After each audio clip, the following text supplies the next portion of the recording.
A to Z Haryana देखने वाले सारे दर्शकों ने सोनू दलाल की राम राम। मैयड़ टोल प्लाजा फिलहाल खड़े भाई जो आसी सारगा नेशनल हाईवे रोड है। और आपने पता है आंदोलन 9 महीने का करीब हो गया।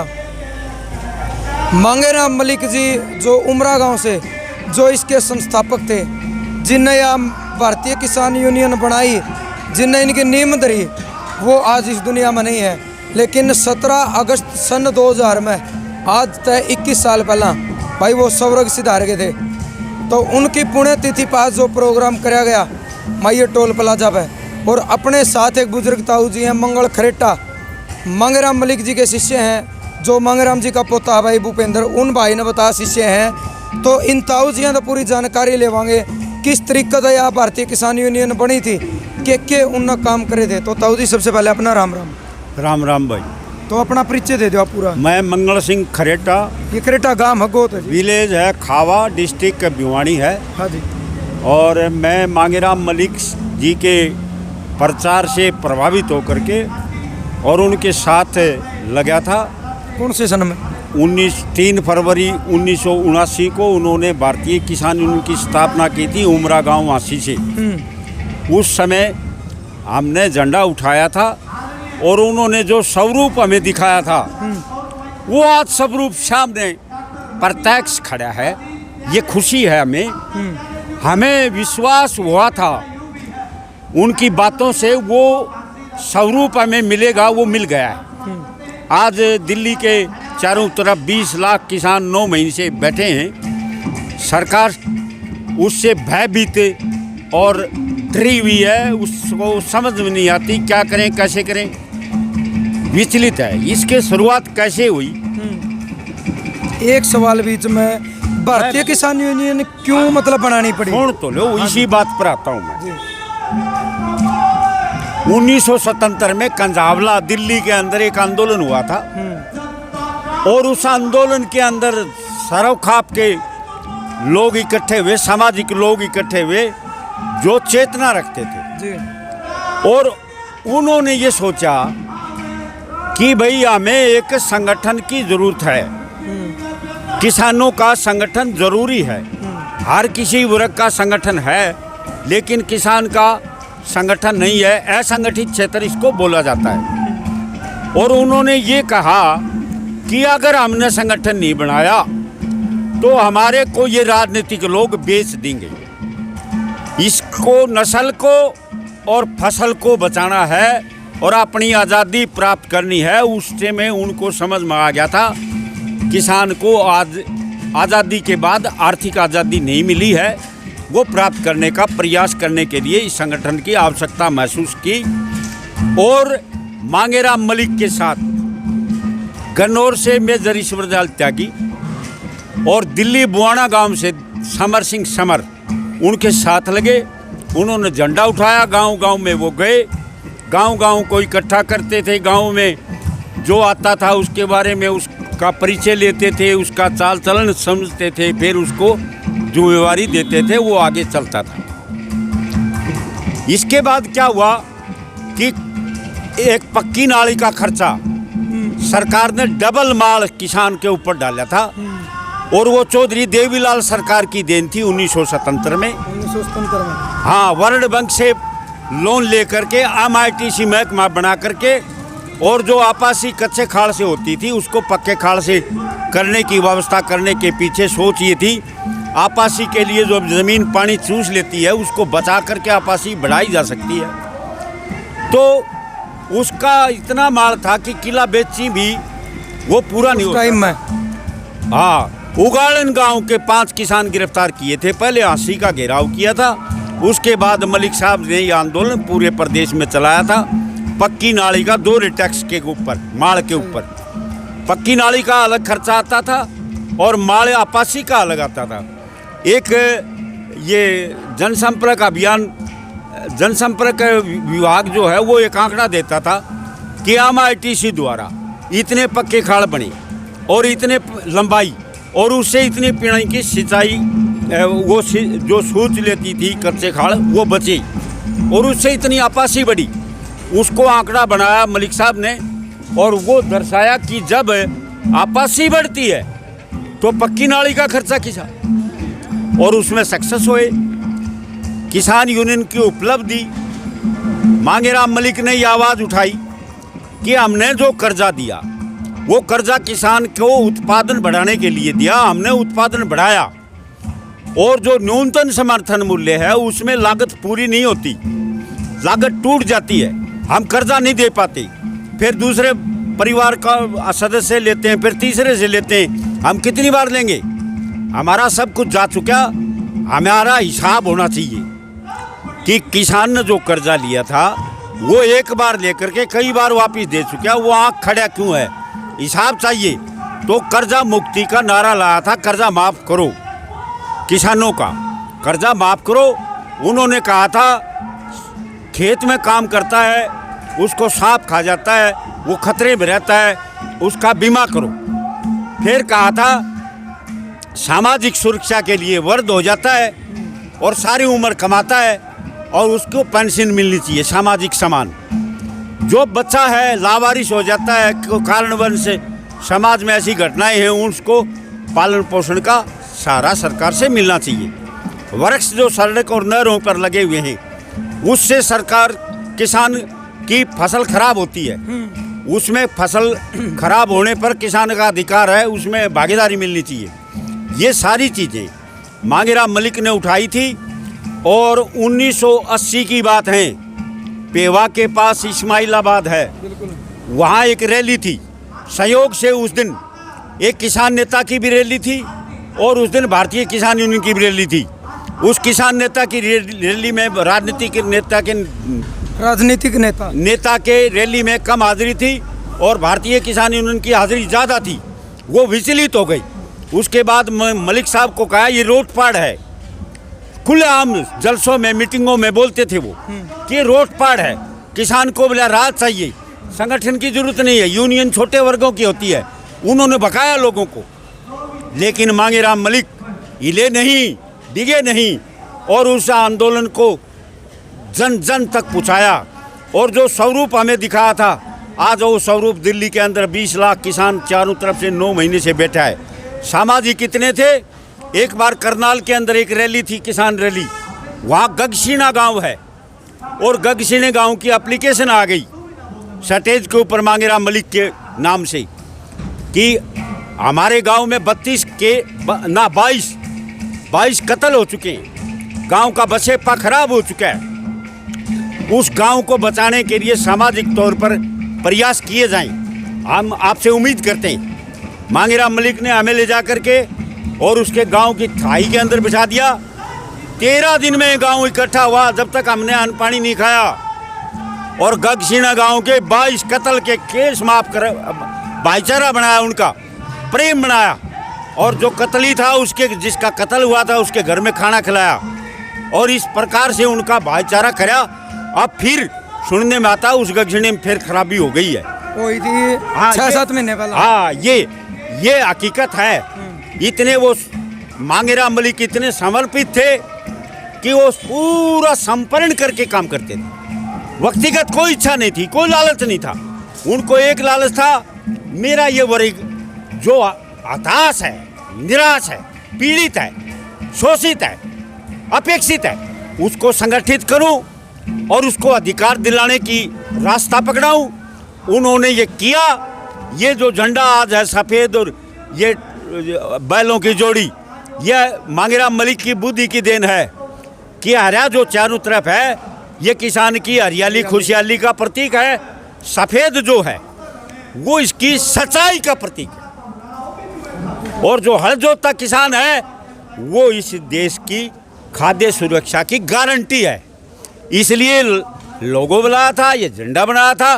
फिर हमारे को समझ में आई कि भाई एक प्रदेश से बात बढ़ने वाली नहीं है, प्रदेश और देश स्तर पर ये लड़ाई लड़ी जाएगी। तो उन्होंने संपर्क किया। पंजाब के अंदर खेती बाड़ी यूनियन थी, अजमेर सिंह लखवाल, बलबीर सिंह राजेवाल और भूपेंद्र सिंह मान, वहाँ के खेती बाड़ी यूनियन के वो प्रधान थे, जत्थेबंदी थी उनकी, उनको इकट्ठा किया। शेतकारी संगठन महाराष्ट्र का था, खेतूत समाज गुजरात का था, और रैयत संघ कर्नाटक का था, व्यवसाय दल संगम तमिलनाडु का था। इस प्रकार के सारे संगठनों को जो राजनीति से दूर किसानों में अराजनीतिक नाम क्यों दिया, इसके पीछे काफ़ी विवाद हुए हैं। अराजनीतिक नाम इसलिए दिया कि राजनीतिक लोगों ने भी अपनी अपनी पार्टी में एक एक गमला किसान का धर रखा है। उनसे अलग अराजनीतिक इसलिए देना पड़ा कि किसान समझ जाए मेरा संगठन कौन है। महेंद्र सिंह जो टिकैत था उनका वो टिकैत जी तो ऐसे थी, एक राज जयपाल आर्य होते थे, वो किसान यूनियन की मीटिंग में आते थे। हमारी सैनी धर्मशाला जींद में मीटिंग होती थी हरियाणा की। उन्होंने एक मांग की थी, ये 1982-83 की बात है, 83 की। उन्होंने बात रखी कि भाई मैं भी यूपी में आपके सहयोग से वहाँ के लोगों को संगठित करना चाहता हूँ, मैं अकेला क्या करूँ, 10 आदमी मुझे दे दो। मंदर सिंह गोदारा, मंगल सिंह खरेटा, कैप्टन होशियार सिंह और हम 10 आदमी वहाँ गए थे जयपाल आर्य के साथ। यूपी में करमुखेड़ी पावर हाउस का घेराव रखा था। इस तार के अंदर जब हम गए गांव में तो लोग बाग कहने लगे 14 टिकैत दौड़ जाओ। महेंद्र सिंह टिकैत खाप के प्रधान थे, वहाँ टिकैत प्रधान को बोलते हैं। तो हमने वो जयपाल बोले भाई सिसोली के हैं, वहाँ जाना पड़ेगा, प्रधान है वो। हम गए तो उन्होंने खेत में हल जोड़ रखा था, यहीं के जून का महीना था, यहीं के हल रहे थे। तो फिर उस खेत में जा कर के हम बैठे तो उनको बताया टिकैत साहब को, तो वो बोले चौधरी ना बन दी, चरण सिंह रिज लिया, चौधरी ना बनी थी। वो झुंझ लाट में, यानी विरोधी नहीं थे, झुंझ लाट था। इतना दुख था कि वो असहाय मान रहे थे और वो न जाकर के हल जोड़ दिया था। हम वहीं रह गए थे। फिर हमने पावर हाउस का जो विस्तार छोड़ रखा था, वहाँ 2 मनोज मलिक और एक मोहम्मद रमू का लड़का शहीद हो गए थे। उसके बाद समाज इकट्ठा हुआ था और राजनीतिक कारणों से अजीत सिंह उस टाइम चौधरी चरण सिंह बीमार थे और राजनीतिक साजिश के तहत महेंद्र सिंह टिकैत को एकदम से मीडिया में उछाल दिया था। वो राजनीतिक कारणों से हुआ था, लेकिन वो किसान का सूझाई मीडिया से हम और मीडिया में जाते ही नहीं थे। मीडिया को हमें पता ही नहीं था क्या है, हम नहीं जाते थे मीडिया के पास कोई खबर देने के लिए, हमें ये भूख नहीं थी। और हम जो कार्यकर्ता थे उस समय के इतने पागल थे, हमें घर की कोई चिंता नहीं थी। हमें नहीं पता हमारे बच्चे कब हो गए, कब जवान हो गए। ये एक सच्चाई है। जो उस समय के कार्यकर्ता थे, हमें नहीं पता हमारे बच्चे कब हो गए और कब वो जवान हो गए। हमें तो ये भूख थी। आज हमारी आत्मा को शांति मिल रही है और हम जीत के आएंगे और आगे कोई सरकार किसान को छेड़ नहीं सकेगी और यही नहीं रुकेंगे। 1977 से पहले तो ये कौन पता था कि हम गुलाम सा। 1977 के बाद पता लगने लगा है, जब राजनीति के बदलाव करके देखे, भाई ये तो सारे एक से हैं, तो सारे बदल देख लिए। अब असली लड़ाई शुरू हुई है। ये आर्थिक आज़ादी की लड़ाई है और ये यहीं नहीं रुकने वाली, ये पूरी प्राप्त करके रहेंगे। जो अधूरी नेताजी सुभाष चंद्र बोस ने भी कहा था कि इस आज़ादी की लड़ाई के बाद हमें एक आर्थिक आज़ादी की लड़ाई और लड़नी पड़ेगी। संवैधानिक अधिकार नहीं है किसान को। ये संविधान जो है इसमें किसान कहीं नहीं है। हमें संविधान भी देखना पड़ेगा कहाँ कमी है। उसमें रोज ये चोरी के रास्ते खोजते हैं, बदलाव करते हैं। फलाना विधेयक आ गया, दिकड़ा विधेयक आ गया, ये तो चोरी करते हैं। हमें असली अधिकार कमेरे वर्ग को, इस देश के प्रदेश की, इस देश की जनता को कैसे मिले। ये विश्व व्यापार संगठन के द्वारा जो आए हैं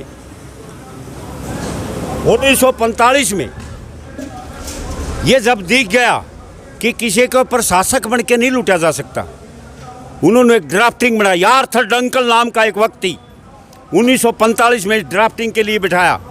1965 में उसने रिपोर्ट दी। वो ड्राफ्टिंग के द्वारा ये शोषण करना चाहते हैं। ये विश्व व्यापार संगठन, विश्व के व्यापारी पूंजीपति एक हैं, हम भी एक होंगे। ये लड़ाई बहुत, ये एक किसान की लड़ाई नहीं है, एक प्रदेश की लड़ाई नहीं है, एक देश की लड़ाई नहीं है, पूरे दुनिया की लड़ाई है। जिन मजदूरों ने लड़ाई लड़के 8 घंटे ड्यूटी का अधिकार लिया था, वो आज फिर 12 घंटे कर दिया और डिफेंस का नाम लेकर के हड़ताल पाबंदी लगा दी। ये क्या हो रहा है? रेल बेच दी, एयरपोर्ट बेच दिया, रोडवेज बेच दी, बिजली बोर्ड बेच दिया, और ये देखो ये टोल प्लाजा है। मुझे नहीं पता था रोड सरकार बनाओगी, ये उधर चोरी की पर्ची काटेंगे। मैंने तो पता लग गया रोड सरकार बनाएगी और रोड का जो इंक्वायरी करेगी पैसे सरकार देगी और बनाओ सरकार की। इसका तो को कांकरी पाट दिया हुआ लगा दे, पूरे बैठे बैठे लूटी जाओ, सारे हिस्सेदारी बना ली। ये सारे पाड़ की गिरांगे। हाईवे की डीजल और पेट्रोल के अंदर टैक्स है। यह चोरी कैसी चल रही है? ये चोरी इकट्ठे हो गए, अपने अपने कमीशन है। पिछले 8 महीने तो रोक रखे हैं, 7-8 महीने। अब तो ये आज़ादी की लड़ाई है। ये दारू की नकली, ये दुष्यंत, ये चौधरी देवीलाल का परिवार क्या कर रहा है? नकली दारू बेच रहा है पूरे हरियाणा के अंदर। कौन बेच रहा है? एक तो दुष्यंत का नाना और एक दुष्यंत का ससुरा। पूरे हरियाणा का शराब का व्यापार उनका है और ठेके तो मंजूर शुदा थोड़े, और उनके अवध ठेके, अवध शराब जो जहरीली, वो जहर पे आकर के ये नेता रहेंगे। ये है दुष्यंत की मजबूरी के कारण कि वो दारू जो बेचा है 2 नंबर की, काली खराब जहर, वो उसका ससुरा और उसका नाना बेच रहे, इसलिए मजबूरी में बैठा है। वो मजबूरी उसको खा जाएगी। और कोई ये सोचता है, दो बोर्ड हमें परेशान करते थे। छोटू राम का बोर्ड ले रहा था वीरेंद्र सिंह, देवीलाल का बोर्ड ले रहा था दुष्यंत। दोनों गद्दार निकले। हम नए छोटू राम ढूंढने पड़ेंगे, नए छोटू राम। ताऊ जी 1 मिनट, कुछ दिन पहले ही रोहतक में वो अजय चौटाला जी आए थे। उस दिन उनने एक बात कही कि दुष्यंत का इस्तीफा मेरी जेब में है, किसी टाइम ले जो। भले आप ने इस्तीफा दिया, उस तक क्या फायदा होया? भले क्या करोगे दुष्यंत का इस्तीफा का? और दुष्यंत का इस्तीफा तो कानून भले वापस हो नहीं सकते। उसने तो जेल दिखा है, अजय को जेल दिखा है। किस तरीके से? वो जेल खागी उसने, वो कुछ नहीं, होश नहीं है। Correct mind, correct mind. प्रधानमंत्री जी खुद एक बात कह रहे हैं, नरेंद्र मोदी जी, ये कानून किसानों का हितमा है कि किसान इन्हें समझो। उनने ये भी कहा भाई लड़ाई चल रही है, किसान ने कह रहे हैं कि कानून वापसी नहीं तो अगर वापसी नहीं, सरकार मना करी कि कानून तो वापसी नहीं होगी, संशोधन हो उसका है, तो कब तक नहीं चलता रहेगा? कानून क्या खातर बनाए हैं सरकार ने? किसान खातर बनाए होंगे। न्यू कहती होगी इन्हों ऊपर ले जावा, आमी न्यू को हरा को तार टूट जाएगा, खाम खाए मारी क्यों दे तोड़े उरे ठीक सा। ये साइड है थोड़ा कहने का मतलब ये है। देखो ये सवाल तो उठा है कि कानून किसान खातर, किसान कह रहे हैं हम न चंदे। तो ये WTO की ड्राफ्टिंग है। मोदी बकवास कर रहा है। मोदी मगरमच्छी आंसू के तहत इसको अपनी खुराक को निगलना चाहता है, किसान को, कोऑपरेट को खेती देना चाहता है। इस बात सजग बाग में नहीं आएगी, जनता सारी समझती है। दर्पण है ये जनता, दर्पण उसको अपना चेहरा दिखा देती है, मोदी को दिखा देगी। ये दर्पण देखेगा ना मोदी, उसका समझ में आ जाएगी। पागल नहीं है किसान। आगे ड्राफ्टिंग WTO की लागू करा है, जिसमें कोऑपरेट को समर्पण करना है खेती को, और किसान को बेदखल करना है, सस्ता मजदूर बनाना है, उसको बेघर करना है। मौलिक अधिकार कहाँ है? जब हम न्यायालय में नहीं जा सकते, हम तो नागरिकता ही नहीं है। फिर हमारी तो नागरिकता ही नहीं बची। WTO में हम न्यायालय में नहीं जा सकते न्याय के लिए, तो हम तो सदस्य नहीं बचे इस देश के। ये बकवास कर रहे हैं मोदी सरकार। कोऑपरेट जगत को स्थापित करने के लिए छलावा है किसान के साथ, ये बकवास करके। इस छलावे को हम नहीं आएंगे। ईब अगर देखा जाए, इस आंदोलन की शुरुआत 26 नवंबर ने जिस टाइम किसान दिल्ली चले थे, बिल्कुल पहले दिन की बात ठावांगे। मुख्यमंत्री हरियाणा सरकार जो मनोहर लाल खट्टर जी हैं, उन्होंने गड्ढे खुदवाए, सड़क पड़वाई, कंटीले तार लगवाए। आज अगर देखा जाओ जो टिकरी बॉर्डर जिसने आपा बोला वो रास्ता रोक रखा है, वो रास्ता किसाना नहीं, रास्ता सरकार ने रोक रखा है। रास्ता किसान कहीं रोक के नहीं बैठता, जैसे टोल प्लाजा है, उस साइड भी छोड़ रखे, उस साइड भी छोड़ रखे। किसान व्यवस्थित है, अहिंसावादी है, राष्ट्र प्रेमी है और जन जन का सेवक है। जन जन को हर चीज पैदा करके खाद्यान्न की, खाने की, ये कार न खा के जीवेंगे, मोटरसाइकिल खाएंगे, जो डंपर लिया इसने खाएंगे। खाने की चीज सारी किसान पैदा करता है, भेड़ से लेकर बकरी से लेकर भैंस, हाथी, घोड़ा, ये सब किसान पालता है। दूध किसान पालता है, खेती किसान करता है, तिलहन किसान पैदा करता है, फल किसान पैदा करता है, सब्जी किसान पैदा करता है, दलहन किसान पैदा करता है। खाने की चीज़ किसान के खेत से, किसान के घर से पैदा होती है और किसान की में उसके अंदर नीयत साफ है। हाँ जी, एक लास्ट सवाल आप तो पूछूंगा, बड़ा सवाल है। सरकार के जो ये तमाम मंत्री, विधायक, MLA ये एक आरोप लगाए हैं कि जो ये टोल पे, ये धरने पे, ये बॉर्डर पे बैठे हैं, ये है नकली किसान, असली किसान बोले खेत में है। उन किसानों को टेमे को नहीं रोड पे बैठने का, जो 9 महीने से बैठे हैं नकली किसान है। ये समझ में देश में आ गई।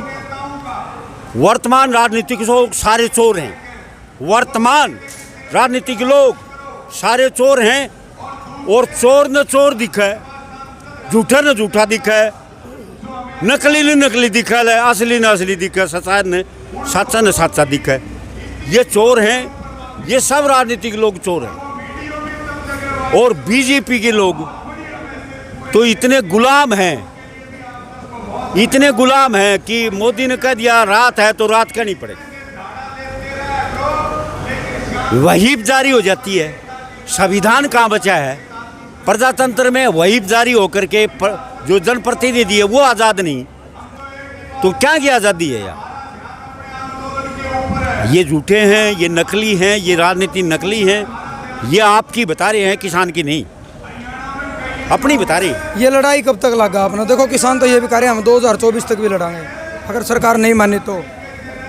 इतने दिन को नहीं लग गए, पण हुआ तो हम ही न्यू बतावा। हाँ, जब चले न पंजाब से भाई, उन्होंने ये कहा था 6 महीने का राशन, और ये चले दिल्ली, वापिस आएंगे, कानून वापस उठवा कर आएंगे, नहीं तो हमारी लाश आएगी। वो 6 महीने का राशन और पूछ गया। हमारे करने का मतलब ये है, हम जीते बगैर वापस नहीं आएंगे, जीत के ही आएंगे। समय बाउंड नहीं किया जा सकता, नहीं करते, हमें चाहे 100 साल लगे। 1990 में अगर देश मान लेता, 1857 में मान लेता भाई को नहीं आज़ादी मिला करते भी, तो प्रयास नहीं करते। 1857 में जब हमारी असफलता हुई तो क्या हम बैठ गए थे? नहीं, झंडा बुलंद रहा, 90 साल और लगे, हम जीते। हमें समय लगो कितना बाउंड नहीं करते, लेकिन जीत किसान की होगी, पक्की बात, पक्की। ये कोई आदमी के कहने से आंदोलन नहीं हुआ, ये तो कोई प्राकृतिक ईश्वरीय वरदान है। ठीक है, हमारे महान योद्धा मांगेराम मलिक और मेजर ईश्वर दयाल त्यागी, समर सिंह जी, समर, ऐसे योद्धा जो थे, उन्होंने जो हमने स्वरूप दिखाया था, वो स्वरूप आज हमारे सामने। चौकीदारा है, वो कर रहे हैं, करेंगे। और आज भी हम 20 साल के लगे थे, आज 62 साल के हैं, 42 साल। आज हमें नहीं लगता कि हम इतने। एक बात तो कहनी पड़ेगी, 21 साल मांगेराम जी अगर 21 साल अगले आपके पिछले 42 साल में, लेकिन जो मतलब जोश नहीं, वो जवान वाला आज भी आपने इस उम्र में। हम कति बूढ़े को नहीं, हम जवान हैं। मुकदमे कितने के कुछ लगे आपको? मुकदमे की गिनती भूल गए, को दिन तो गिने, शुरू में गिने थे कितने, हम गिने, फिर सारी गिनती भूल गए। कदे वकील ने फीस नहीं ली हमारे से, और भाड़ा नहीं था तो रुके नहीं। रेल था चाहे बस था हम तो ठेठ गए चमन्नी गोज में को नहीं लड़की ठेठ आई। ईब जिस तरीके का आप देखो इस हार में लाठीचार्ज जो है, बड़े बड़े प्रकरण हुए, सिर फुटे, टांग टूटी और 500 से ज़्यादा किसानों की जान भी जली। लेकिन एक बदलाव ज़रूर देखा है, इतना कठोर दिल देखा किसानों का कि हंसते हंसते हुए अपनी जो एक लाश हो है उसने लिया हुआ है। शमशान घाट में भी जय जवान जय किसान के नारे लगा आज। ये तो किसान जो है वो चला है योद्धा बन के। तो युद्ध के अंदर क्या क्या होता है, वो हमारी खुराक, हमारी शहादत भी हमारी खुराक है, हमारे नारे भी हमारी खुराक है, हमारा लड़साग है वो भी हमारी खुराक है, मुकदमा बने वो भी हमारी खुराक है। और इनको जेल करके तो हम विजय श्री प्राप्त करेंगे। अरे इनसे डरेंगे तो वो तो बुज़दिल होते हैं, हम वो नहीं है। भाईचारा तो जुड़ा है, क्योंकि देखा जावा है किसी धर्म का हो, किसी जाति का हो, त्यौहार मनाने की बात हो, किसी का जन्मदिन मनाने की बात हो, आपस में यह चीज़ जुड़ी है। इस आंदोलन में आंदोलन ने प्रेम बनाया है, टूटे हुए लोगों को जोड़ा है और नाउम्मीद लोगों में एक नई उमंग और नई चेतना पैदा की है और लक्ष्य बड़ा नज़दीक नज़र आता है। जो धरने पर बॉर्डर पर किसान बैठे उनके लिए अंतिम में कोई मैसेज देना चाहते हो आप? मैसेज यो है, सारे मैसेज अमीर रोजर रखा एक दूसरे की आवाज़ से बुलंद हो जाते हैं। बुलंद रहें, कदम आगे धरें, बुलंद रहें, कदम आगे रखें, यही संदेश है। यूपी इलेक्शन पर भी सबकी नज़र है। यूपी इलेक्शन तो यो सारे गोड्डे रगड़िया वो पश्चिमी बंगाल में, बोला अमित शाह की रणनीति, ओहो बड़े बड़े पहाड़ तूफान उठा दिए, अब यूपी ने भी नहीं कहिए। देखो क्या होता है, हम तो ये कहेंगे लोगों को, भाई ये किसानों का हत्यारा है, किसानों का जालिम है ये, इसको वोट न दे और किसी को दे, बीजेपी को हराओ ताकि इसको सबक सिखाया जा सके। और जो हमारी अवहेलना करेगा हमें उन्हें गूंद का लड्डू देंगे, उन्हें गूंद का लड्डू देंगे, वो है पश्चिमी बंगाल लड़ा हल कराएंगे। चलो बहुत बहुत धन्यवाद आपका। ठीक है, ये कैप्टन